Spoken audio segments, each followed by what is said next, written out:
Ayan ang mga rules na ngayon ng consolidation. So tapos na tayo sa amendment. Absolute, ha? At yung mga absolute. Absolute, ha? Okay. Mamaya babanatan pa tayo niya ng mandatory. Okay, Mike, absolute prohibitions. Oh. Number 1. Number 1.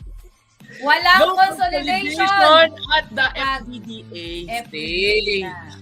Basta FDDA, wala nang ikino-consolidate. Basta isa sa kanila, nasa FDDA. Yeah.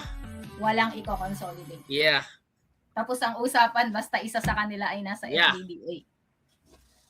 Next. Number 2, wala din dapat final and executory assessment notice kasi nga final na yun. So kapag final ang alinman sa dalawa, hindi mo na rin pwedeng pagsamahin yan. No longer be disturbed.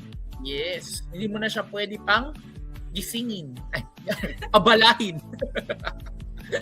Yan.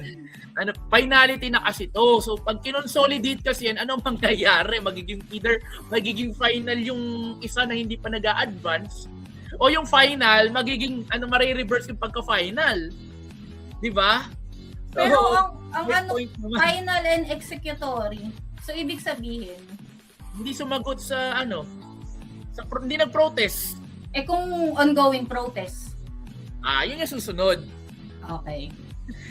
No consolidation of case involving fan stage at stages prior to issuance of PAN. Which are? Madami pala yung NOD. stages before. No NOD at NOD. Yan yung mga stage nila dyan. Okay? Ano pa? So, hindi mo pwedeng pagsamahin yung fan stage, okay, sa mga prior sa PAN.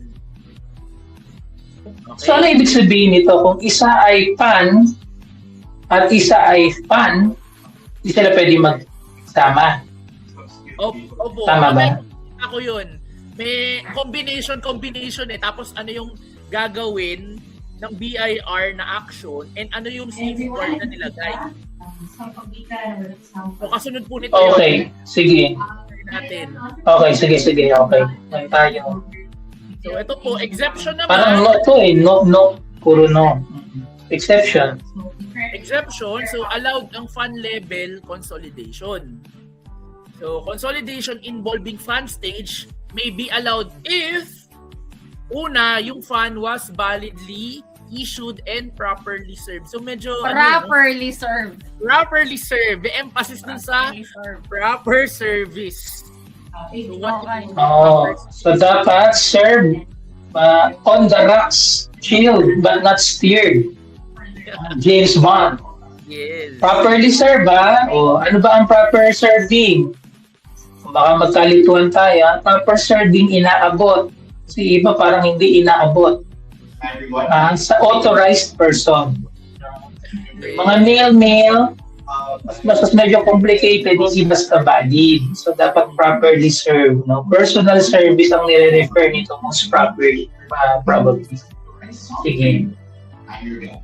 Letter B dito na requirement, dapat yung protest period ay tumatakbo pa or nag-file ng valid protest.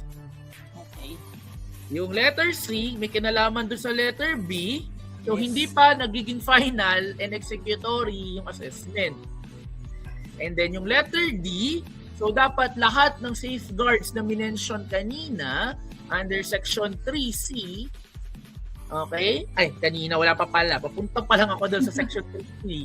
Okay. Ng order na to, ng RMO na to, should be complied with. So, yung mga kailangan documentation, ayun. Hindi naman safeguards yan. Hindi nga. Ano yun? Anyway, mamaya. Letter E. And letter E, where a protest has already been filed, ano mangyayari? The consolidated fund is issued before the lapse of the applicable 180 days period. So, ayun. So, kapag hindi nasunod ang alinman sa mga nakasaad dito, hindi pwede ang consolidation. Yes.